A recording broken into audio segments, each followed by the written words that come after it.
Tánaiste, 8 in 10 businesses are now struggling to fill vacancies, and we need a suite of new and novel solutions to address this.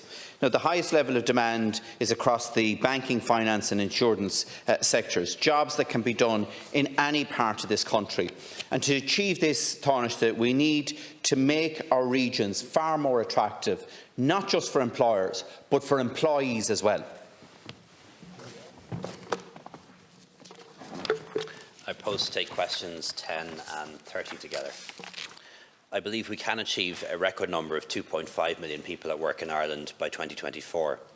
That means full employment, a job for everyone who wants one. It also means ensuring job opportunities in all parts of Ireland in order to achieve balanced regional development. The Department of Enterprise, Trade and Employment and its agencies have a strong role to play in this agenda through direct assistance to businesses, as well as promotion and enhancement of regional locations as places for businesses to invest and create jobs. Enterprise Ireland is targeting 45,000 jobs over the next 3 years, while IDA Ireland has made progress in boosting investment in regional locations. In 2021, of the 249 investments secured by the IDA, over half were for locations outside of Dublin. The local enterprise offices are at the very heart of business development and entrepreneurship in towns and communities across all regions.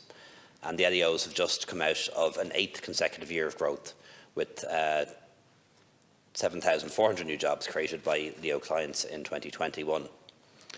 We'll also make sure that the Town Centre First policy, a policy that focuses on regeneration of rural towns and villages, aligns with our plans as a department. The new regional enterprise plans to 2024 reinforce and build on the core activities of IDA, Enterprise Ireland and the LEOs and other state bodies involved in enterprise development. Up to 180 million is being made available over the next few years to develop and implement collaborative and innovative enterprise projects that will not just sustain but add to employment at a county, regional and national level. To create a strong pipeline of projects for future funding calls, Enterprise Ireland has also announced a new competitive priming and feasibility scheme of up to €5 million, and this scheme has just closed for applications. We want the main regional centres to develop as viable alternatives for investment, with significant funding being channelled through Project Ireland 2040. The National Broadband Plan and the potential of remote working also opens up new opportunities for enterprise in rural locations. As the Deputy is aware, in 2020, Harmac Medical Products announced a major investment in its facility at Castlerea to accelerate the manufacturing of surgical masks and non-invasive ventilation products, creating 60 new roles. And I understand that all of these have now been filled. In 2021, an Enterprise Ireland client company, Chanel Pharma, announced plans for 60 jobs in Ballinasloe, a €5 million investment in the old Harmac facility. I think the Deputy is... Aptar, sorry. Yeah. Thanks, Tánaiste. Tánaiste, as you know, we discussed this around the Cabinet table, this idea of the hub and spoke strategy set out in Project Ireland 2040. And the Government took the decision to designate Athlone as the new potential city, helping to attract IDA jobs investment into the region and ensuring that it is now fast becoming the Silicon heartlands, with a bigger percentage of the workforce employed in software development than any other town in Ireland or the UK. And towns such as Roscommon have an abundance of ready-to-move into office space. Now, the objective behind this strategy of creating Athlone as a hub was to use it as a hook to bring investment into the surrounding towns of Tullamore, Mullingar, Longford, Roscommon and Ballinasloe. But Tánaiste, that isn't being achieved at the moment. And what is the Department and what are you doing to achieve that? Thanks very much, Deputy. In Project Ireland 2040 and the National Spatial Plan, we took the view that we need to make sure that the major development centres weren't just the 5 major cities, and we identified Athlone, Letterkenny, Whitderry, Sligo and Drogheda and Dundalk as potential growth centres. And I think it makes enormous sense that Athlone should be one of those, given its location in the middle of the country, in the Midlands. And we have seen major investments in Athlone in recent years. It is becoming a hub for investment in industry, and the pipeline is very good for Athlone, and there will be more announcements coming in the next couple of months, which I think will be very positive. I suppose getting that hub and spoke model, which you've described, getting jobs as well in Longford and Mullingar and Roscommon Town and so on, is a little bit more complicated, but it is what we are trying to do. And there are some good examples, of companies that are willing to take spaces in other towns, but they'll often have their own reasons around it. Certainly in the banking and finance area, they have huge sensitivities about data protection and don't like the idea of people working off-site. They were favourable to it in the pandemic because it was necessary, but are reluctant about it now. Well, we have an ideal site in Carrick-on-Shannon for that, Tánaiste. I want to focus on this pipeline coming to Athlone, which is very positive. But as you know, Tánaiste, we have a challenge in Athlone, either on the Roscommon side or on the Westmeath side, in terms of available development land.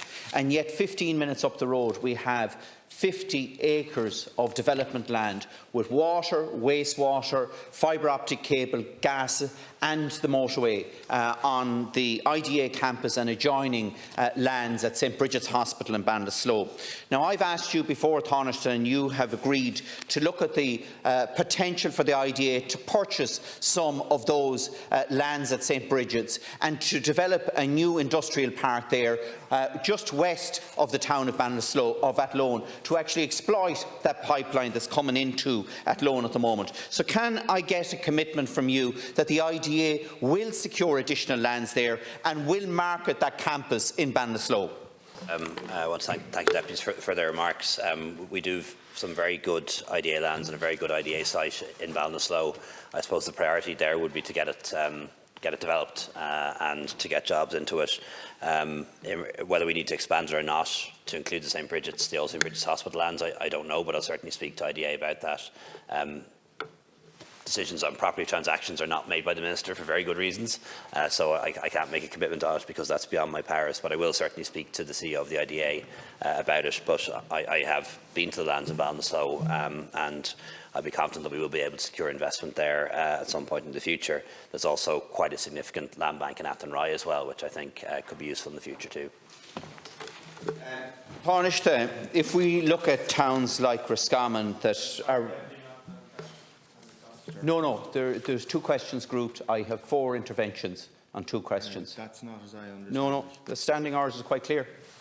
And the standing orders are quite clear. Where there's 2 questions grouped together, there's 4 interventions. The 2 questions are in my name, so I have 4 interventions.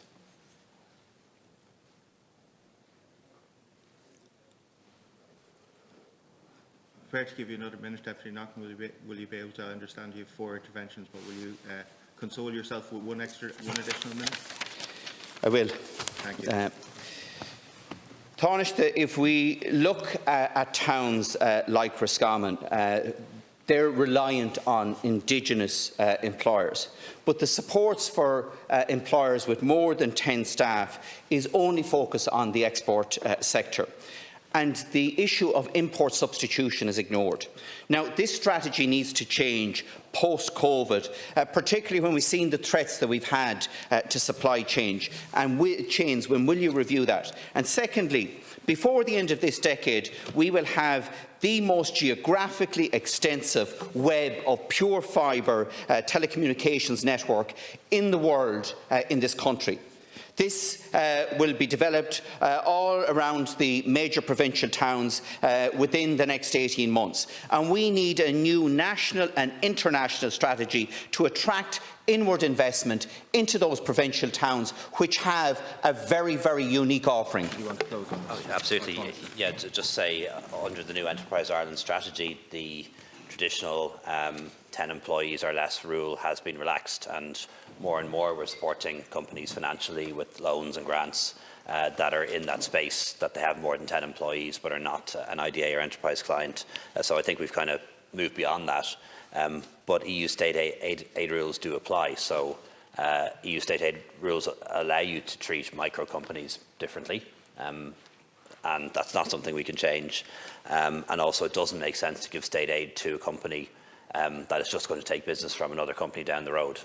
So that's why we tend to focus on those that are exporters. And the issue around import substitution, again, is potentially using state aid to take business from another European company. So a lot of these things are limited by EU state aid rules for good reasons. but more and more we are supporting companies with more than 10 employees. On the opportunities that arise from the National Broadband Plan, I think you're absolutely right.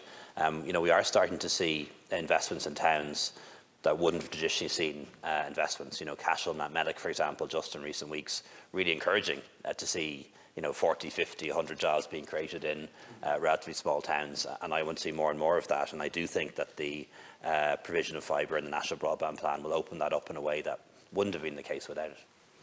Thank you. I'll move now to question number 13, which is in the name of Deputy O'Keefe. Tánaiste, we have an unusual problem in this country at the moment, and that is that there seems to be a huge labour shortage and a huge skills shortage. And I'm wondering what your department are doing to ensure that there will be adequate pool of potential employees to meet the requirements of the labour market. Thanks. Thanks, Deputy. The period from early 2020 was a very difficult one for many businesses. Some sectors are more severely affected by the public health restrictions than others, and for a more prolonged period. Throughout this time, the Department of Enterprise, Trade and Employment and its enterprise agencies engaged with businesses and put in place a range of financial assistance to help protect as many jobs and save as many businesses as possible. The latest CSO figures for the last quarter of last year show that employment has recovered strongly. This coincided with the easing of public health restrictions and Ireland's vaccination programmes, highlighting the importance of the government's efforts to assist workers and businesses, especially through those wage supports which help businesses maintain a link to their staff. I fully understand that many businesses are now struggling with additional costs, particularly the cost of energy and other inputs linked to the pandemic and Russia's invasion of Ukraine. I convened a meeting of the Enterprise Forum to hear firsthand how the war in Ukraine is affecting businesses in Ireland, and we're considering what further measures we can take to help companies. We're very much aware of labour shortages in a lot of sectors, and we must respond through a combination of training and upskilling, education, further education and training, and the employment permits regime, which Minister English spoke about earlier. But employment permits are only part of the answer. Some of the shortfalls in labour are due to pre-existing structural shifts, which have been accelerated by the pandemic. The digital and green transitions are altering the economy and leading to permanent changes in our labour market and business models. While not all jobs will return as we recover from the pandemic, embracing these transitions will open up substantial new employment opportunities, as well as potential skills mismatches as these opportunities initially emerge. The Government's Economic Recovery Plan commits to supporting the transition of Ireland's economy and workforce to the new digital and green economies.